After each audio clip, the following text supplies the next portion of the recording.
Un jour, dans une grande colère, Arès, dieu de la guerre, jeta un sort aux hommes. Des oiseaux apparurent, des oiseaux carnassiers aux griffes acérées, mangeurs d'hommes. Ils s'installèrent au lac Stymphale et terrorisaient la population. Ils s'attaquaient aux êtres humains.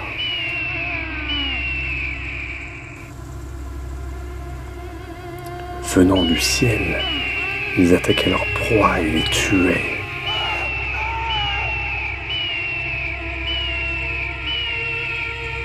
Mais un héros se leva contre cette injustice. Hercule, le demi-dieu, avait été envoyé par Eurysthée pour venir à bout des oiseaux du lac Stymphale. C'était son 6e exploit. Hercule cherchait le moyen d'abattre ces êtres immondes.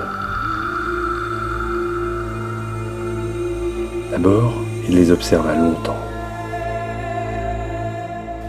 Les oiseaux continuaient leur forfait, ils continuaient à terroriser la population et à tuer les êtres humains.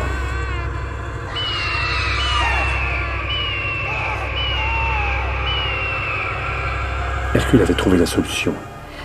À l'aide de sa lance, il transpercerait les oiseaux.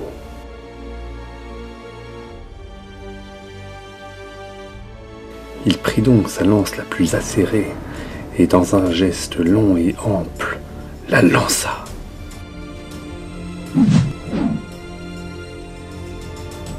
La lance à travers le ciel allait rapidement à la vitesse d'un cheval au galop, quand d'un coup,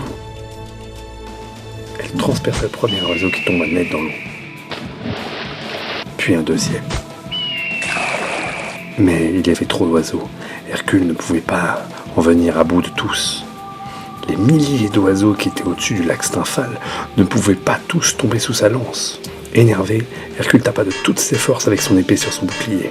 Le bruit assourdissant de son épée sur le bouclier fit tomber 4 oiseaux d'un coup dans le lac. Surpris, Hercule avait trouvé la solution. Le bruit de son épée sur le bouclier faisait tomber les oiseaux dans le lac et ils se noyaient. Il tapait alors de toutes ses forces sur son bouclier. Et tous les oiseaux moururent et tombèrent dans le lac.